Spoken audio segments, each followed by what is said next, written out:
Seja muito bem-vindo ao Enfoque. Os bancos nacionais podem vir a ter até 20 anos para pagarem a fatura da venda do novo banco. É o cenário mais admitido no setor, caso a venda da instituição fique abaixo dos 4.900 milhões de euros.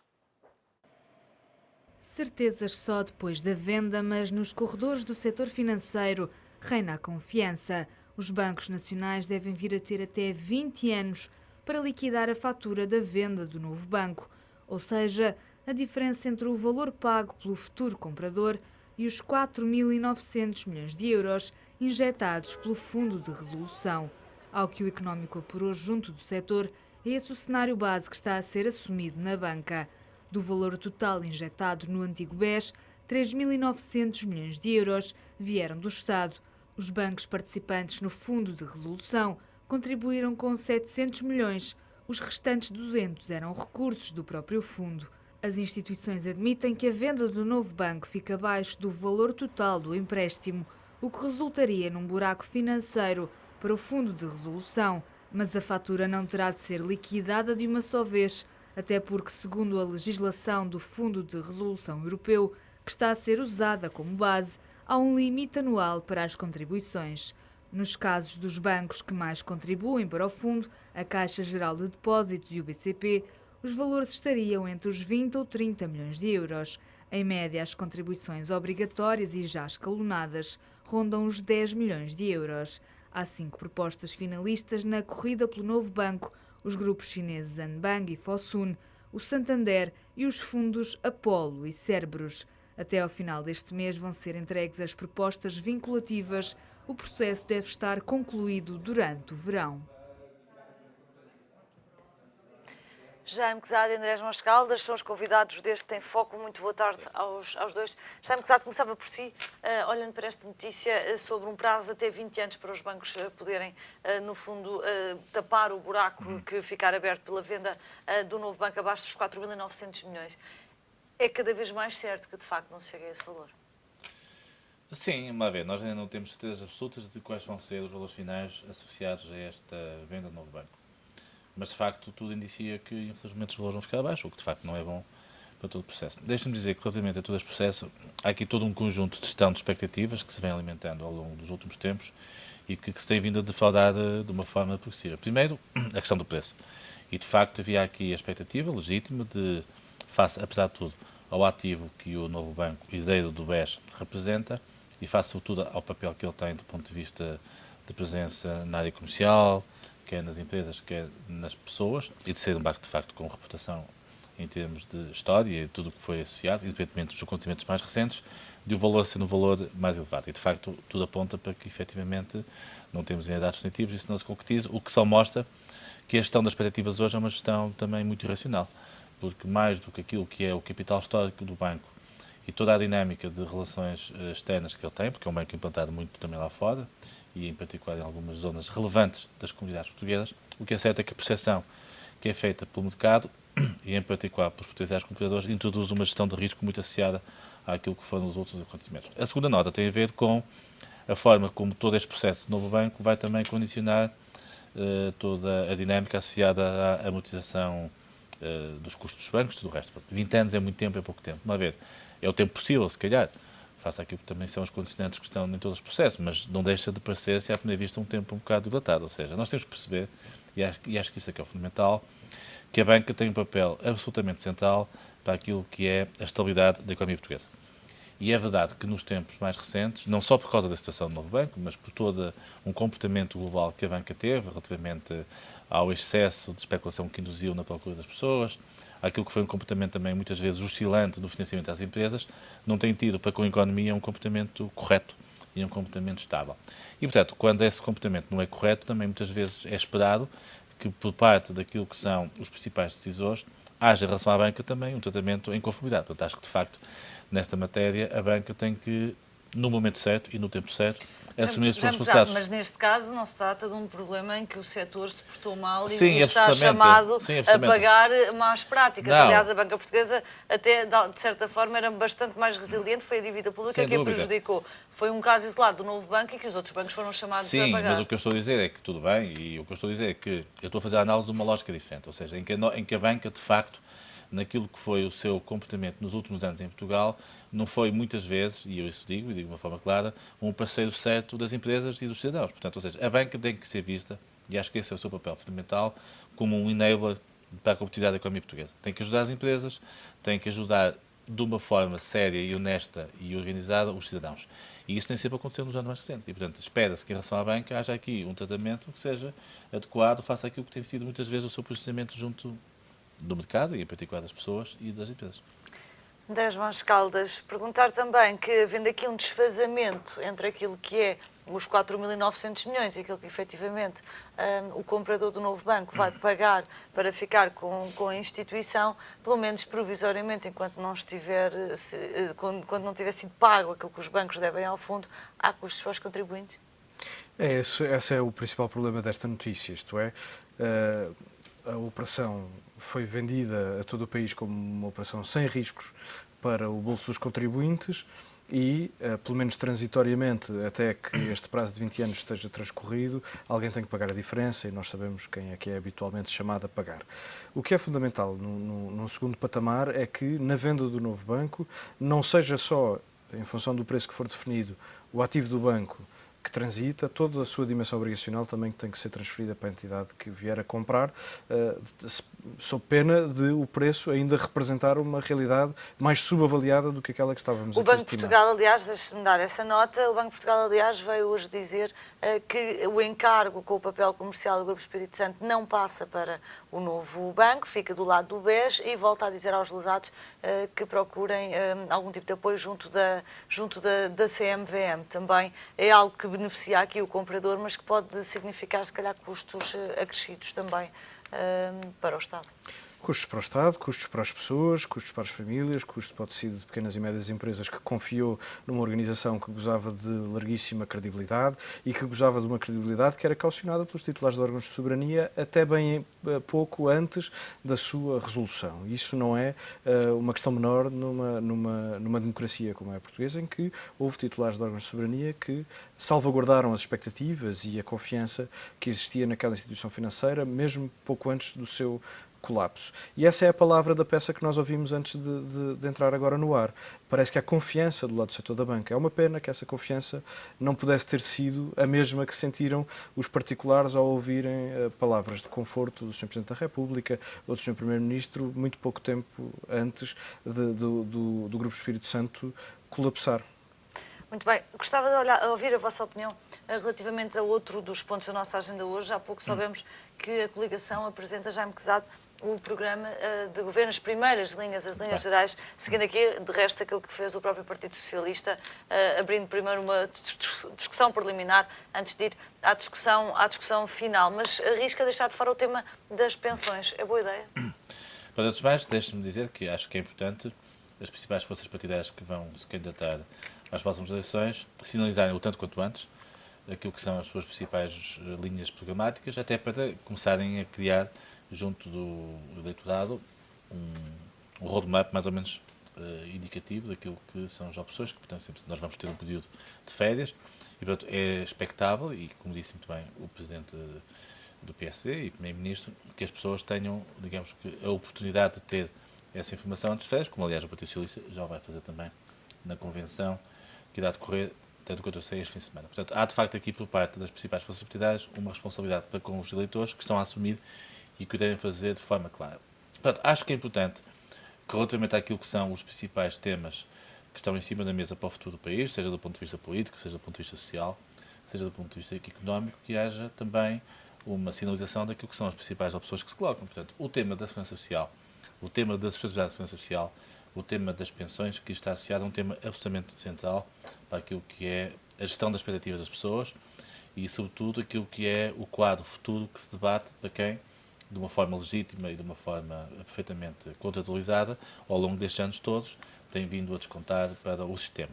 E, portanto, acho que é normal e expectável que, por parte das forças partidárias, em relação a esta matéria, haja a sinalização daquilo que são os principais problemas que estão em cima da mesa e, sobretudo, as opções que estão em cima da mesa. Portanto, acho que, de facto, deve ser construído por parte dos partidos um roadmap o mais indicativo possível em relação a essa matéria. Nós sabemos que é um tema no qual, e eu concordo, deve haver e deve ser construído no tempo possível, de preferência antes das eleições, se não for possível depois, um contexto de concertação ao mais alto nível, nomeadamente envolvendo as forças do arco da governação. E, portanto, acho que é importante, de facto, haver uma sinalização desse tema. Portanto, se já na quarta-feira esse tema não vai ser sinalizado, portanto, acho que é expectável que num momento no momento seguinte, com um detalhe mais evidente das propostas, ele possa vir a ser sinalizado, para que as pessoas possam também ter uma noção de que está em cima da mesa. Portanto, se me pergunta que acha que devia ser apresentado, acho que sim.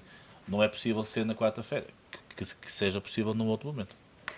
Ana Caldas, não é certamente o momento mais fácil para haver consensos entre a esquerda e a direita sobre matérias que estão à boca das eleições, mas o argumento do PSD para não avançar de facto com propostas concretas nesta matéria será esse desejo que sejam matérias tratadas de uma forma mais concertada. O PS beneficia em não aceitar esse cenário? Não se trata de aceitar ou não aceitar esse cenário, a posição do PS.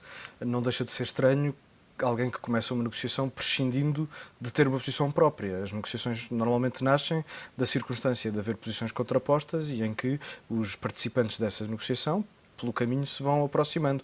E esta é uma negociação um bocadinho atípica, porque nós temos uma parte na negociação que disse ao que vinha, explicou qual era o caminho, pô-lo à discussão com antecedência e com abertura, por não ter cristalizado logo a solução que preconizava, e disponibilizou-se, desde logo, para a construção de consensos alargados neste e noutros domínios. Do outro lado da negociação, temos um parceiro que não é capaz de dizer ao que vem, dizendo que isso significa uma grande abertura para encontrar um consenso. Não. Haver posições contrapostas não diminui a qualidade da discussão ou a oportunidade de existirem entendimentos com cedências recíprocas de ambas as partes. O silêncio é que me parece estranho como ponto de partida, a ausência de uma proposta própria para a Segurança Social é que me parece estranha como ponto de partida e arriscar-me a dizer que, espero bem, que não signifique que por trás das verdadeiras intenções a caminho da mesa das negociações esteja qualquer coisa de indizível ou que não se possa trazer à luz. Como o corte das pensões em pagamento. A verdade é que houve um documento apresentado pela CIP na semana passada com uma série de propostas para a sustentabilidade da segurança social. Diz-se que é um documento apartidário, foi feito por um conjunto de economistas da esquerda e da direita, mas que admite como cenário um corte de pensões em pagamento e é um estudo com a assinatura de Mário Centeno, que no fundo é o economista central também do programa do Partido Socialista. Isso significa que podem vir aí surpresas depois das eleições também, se o PS for governo? Não, repare, não é rigoroso dizer que o texto tem a assinatura de Mário Centeno, que não tem. Ele foi ouvido no âmbito daquele estudo, portanto é um entrevistado entre muitos outros.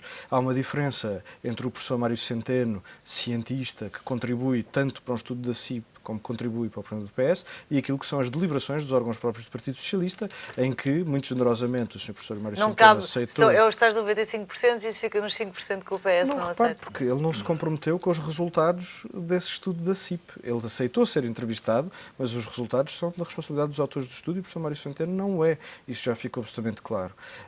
E não é essa a solução que o professor Mário Centeno preconiza. Aliás, disse-o publicamente na passada quarta-feira, numa sessão a esse propósito organizada pelo Partido Socialista e no estudo dos economistas do PS, não é essa a solução que é, aliás, preconizada. É só o corte das pensões futuras? Também não está lá o corte das pensões futuras. É uma das formas de financiamento daquela questão da TSU. Não, é da antecipação das contribuições futuras, mas se o sistema responder positivamente naquilo que são as duas variáveis essenciais, tive a oportunidade de lhe transmitir, aliás, isso na conversa anterior que tivemos neste canal, é o emprego e o volume dos salários. Se qualquer uma destas dimensões responder positivamente como se espera, é também provável que possa não haver cortes nas pensões futuras com a solução que o PS preconiza. Agora, há, de facto, um maior ajuste àquilo que é a efetiva carreira contributiva que a pessoa efetivamente pagou, o que era, aliás, absolutamente forçoso que se fizesse. Não mais o sistema se compadece com a ideia de que só determinado conjunto de anos da carreira contributiva e para mais os melhores é que contam para o apuramento do valor da reforma. Foi aí que começou a correr mal. Exatamente. Jaime Quezado, de alguma forma tivemos aqui uma antecipação da coligação para quarta-feira, justamente porque no fim de semana existe a convenção do Partido Socialista, onde será conhecido o programa. Foi uma semana de paralisação para a coligação depois desta questão das reformas, em que a agenda ficou toda ela do lado do PS. Nós, a partir de maio, temos que ter a noção de que o processo eleitoral entrou em cima da mesa, e, portanto, não vale a pena discutirmos sobre isso, apesar das eleições só serem em finais de tempo, tudo. Penso que será 4 de outubro, como se diz, mas pronto, ainda não há uma data formalmente fechada. como vamos ter também um período de férias, mas agosto, é evidente que os principais partidos tinham começado a entrar em campo. E, portanto, há aqui, obviamente, depois, isso normalmente os mídias fazem à volta disso uma gestão que é normal, um conjunto de jogadas tático-partidárias que tem a ver um bocado com o posicionamento. Eu diria o seguinte, é importante criar aqui 2 momentos fundamentais. Primeiro é importante sinalizar de uma forma clara e simples aquilo que são as principais opções que, em relação aos temas fundamentais para o futuro da sociedade portuguesa, cada uma das forças partidárias, e mesmo as mais pequenas, o Partido Comunista, o Bloco de Esquerda, que também existem, têm legitimidade para existir, preconizam. E isso é importante que fique sinalizado já. O PS já o fez, numa fase primária, também é natural que tivesse feito primeiro, porque também está num processo de oposição e, portanto, tentativa de conquista de poder.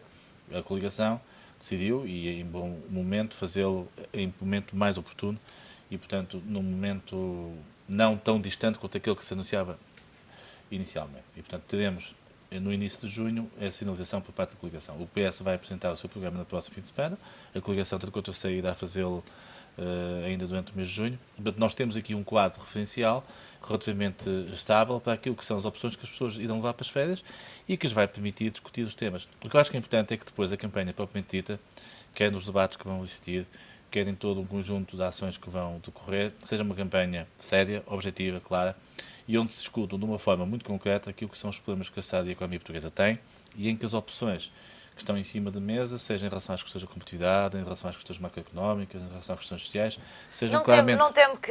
E temo que isso não possa acontecer. Nós tivemos E uma isso, retórica... se não acontecer, é mau. Nós tivemos uma retórica até agora do lado da coligação, que era até António Costa dizer ao que vinha, era uma ideia de coligação que acusava permanentemente o Partido Socialista de não ter projeto, de não dizer ao que vem. Caímos agora no oposto. Não, eu acho que isso é um processo de construção normal. Ou seja, quem estuda ciência política e sabe como é que essas coisas são, sabem que depois isto passa por um jogo de adaptações contínuas. Portanto, eu acho que o que vai acontecer aqui é, em função daquilo que são as dinâmicas que os 2 principais blocos vão ter daqui para a frente, vai haver um processo de ajustamento. Eu diria que o processo de ajustamento existe e é normal, estará suficientemente consolidado quando chegarmos a finais de julho e tivermos, de uma forma muito clara, as pessoas levarem para as suas férias, seja através de um jornal qualquer, seja de outro documento qualquer, uma comparação e poderem em setembro, quando vierem de férias, ter as suas opções definidas. Portanto, acho que isso é que é claro. Apesar do Presidente da República, Ana Caldas, ter dito que não queria uma campanha feita nas praias. Mas é bom que seja feita nas praias, para as pessoas também terem que fazer alguma coisa nas praias, não é? E é bom que Acho seja que o feita em objetivo de qualquer estar na parte. praia é não se fazer nada. Eu acho que é bom que a campanha se faça em qualquer parte. É pena que o Sr. Presidente da República tenha reservas com espaços para a reflexão e para a discussão política. Até acho que é um ambiente bastante simpático para se fazer uma reflexão deste tipo. O que eu acho que é de salientar, estou completamente de acordo com o que disse o Dr. Jaime Quezado. O que é importante aqui é notar a antecipação com que as forças políticas, as principais já o fizeram, esperemos que as restantes acompanhem, a antecipação com que as forças políticas trouxeram os seus programas a jogo, a abertura para a discussão desses programas que aqui se gerou, porque aquilo que me parece ser de evitar, em virtude de uma tensão inevitável que vão trazer as próximas eleições legislativas, é que a campanha se fizesse exclusivamente como começava a sentir-se que ia suceder relativamente aos casos, a propósito do perfil ou do caráter deste ou daquele protagonista político. E, portanto, se este movimento que os partidos, que o PS iniciou e que os outros partidos agora tentam mimetizar, vier a trazer uma campanha baseada na discussão viva das ideias, das propostas e das alternativas que estão em cima da mesa, parece-me que será uma conquista extraordinária da democracia portuguesa. Eu falava no Presidente da República, para introduzir outro tema, a Presidente da República que este fim de semana voltou a apelar ao consenso entre os partidos, um pouco repetindo a ideia de não dar posse a um governo minoritário, ainda assim hoje, este fim de semana, menos assertivo na forma como o fez. Possibilidades de consenso, as palavras do Presidente ainda valem alguma coisa? Vamos ver, na próxima semana vamos ouvir o último discurso de 10 de junho do professor Aníbal Cavaco Silva na presidência da República Portuguesa e esperemos que ele reveja essa sua posição relativamente aos consensos. Não por causa do problema dos consensos em si mesmo, que são desejáveis e tão alargados quanto possível, mesmo quando existam maiorias suficientemente estáveis para sustentar o governo naquilo que é estratégico para o país, deve procurar-se alargar a dimensão dos apoios que se recolhem em todo o espectro político, mas porque seria trágico que o Presidente da República se recusasse a dar posse a um governo minoritário se fosse caso disso. No momento que o Presidente escolheu para realizar as eleições legislativas, já não tem poderes de dissolução da Assembleia da República e ficaremos arrastados até março à tomada de posse do sucessor de Aníbal Cavaco Silva para encontrar uma solução de governo e com esta maioria profundamente desgastada do ponto de vista do seu apoio social, penso eu, a governar até um período demasiado tardio num país em que o próprio Presidente sempre achou que, por exemplo, os orçamentos de Estado não deviam deixar de entrar em vigor, ainda que feridos de inconstitucionalidade aqui ou ali. E, portanto, parece-me que seria trágico para o país arrastar 6 meses depois das eleições legislativas, para encontrar uma solução do governo. Gostava ainda de ouvir aqui um comentário aos últimos desenvolvimentos na Grécia e chamar a isto últimos desenvolvimentos também é ser otimista. A verdade é que a semana passada chegou-se a pensar que havia acordo, afinal não há acordo. Hoje houve rumores por Twitter de que haveria outra vez fumo branco, mas não será assim. O Goldman Sachs já fala em obrigar a Grécia a ter uma moeda própria, nem que seja para pressionar o avanço das negociações. Estudos de última hora indicam que, efetivamente, se a Grécia sair do euro, que o euro poderá ser posto em causa por aquilo que é a sua base conceitual e tudo o resto. Eu acho que isto tem sido um jogo de expectativas também muito mal conduzido. A Grécia, todos nós sabemos, não tem abdicado daquilo que são algumas das suas posições de princípio, mas também tem que perceber que está numa posição frágil e, portanto, tem que, obviamente, recorrer àquilo que são os instrumentos e os mecanismos que são impostos. Da parte das autoridades monetárias, em particular da União Europeia e do FMI, tem havido um entendimento por parte dos responsáveis gregos de que estão a ser muito autoritários, estão até a ter uma posição excessivamente absurda face àquilo que é a legitimidade democrática do povo grego.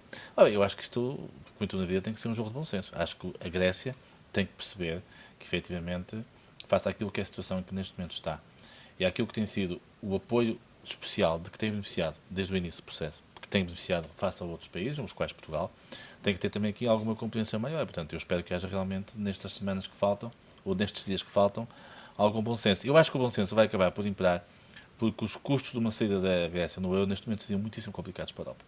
E, sobretudo, numa altura onde as relações com os Estados Unidos e com outros blocos do mundo... Bom, mas aí será, se for esse o argumento, significa que o bom senso vai ter que existir do lado dos credores e não do lado da Grécia. Vai ter que existir, não vai ter que existir de ambos os lados. Eu acredito que vai chegar a uma solução onde, com alguma, eu não digo com alguma criatividade, porque a criatividade nessas coisas nunca pode existir, mas com alguma racionalidade económica se vai chegar a uma solução de consenso. Pronto, eventualmente aumentar o período de amortização, criar aqui uma... Portanto, eu estou convencido que, efetivamente, numa análise de custo-oportunidade, esse bom senso vai existir. Porque se não existir, podemos ter um problema muito complicado. E poderá também ser muito difícil para Portugal, apesar de Portugal, obviamente, neste momento, infelizmente, ter a sua situação macroeconómica mais ou menos estável. André? Quanto a isto, eu acho que a grande notícia é de ter-se ganho consciência de que a saída da Grécia do euro torna instável o perímetro da União Económica e Monetária e que prejudica todos os países dentro da zona euro. E isso implica o tal bom senso agora também do lado das instituições europeias e das instituições monetárias internacionais. A Grécia, efetivamente, tem que ter flexibilidade numa negociação, mas não pode encontrar sempre uma parede do outro lado. E as instituições europeias têm que também compreender que, porventura, pressionaram ao ponto de tentar que o governo de Syriza desfigurasse completamente as propostas com que se apresentou à população, o que podia ter reflexos a propósito de discussões que são muito mais complexas do que as discussões meramente económicas, que têm a ver com a própria adesão das pessoas à democracia e que pode criar situações muito complicadas do ponto de vista dessa relação dos cidadãos com as instituições e com a própria União Europeia, que podiam ser explosivas no contexto europeu. E o posicionamento geoestratégico da Grécia deve fazer também as instituições europeias considerar que não podem pressionar até quebrar, porque esse bom senso tem que existir na negociação e eu estou convencido que vai ser encontrado até ao final da semana, nem que seja com cedências significativas de ambos os lados da negociação. Meus senhores, muito obrigada pela vossa presença no Em Foco, que hoje termina por aqui.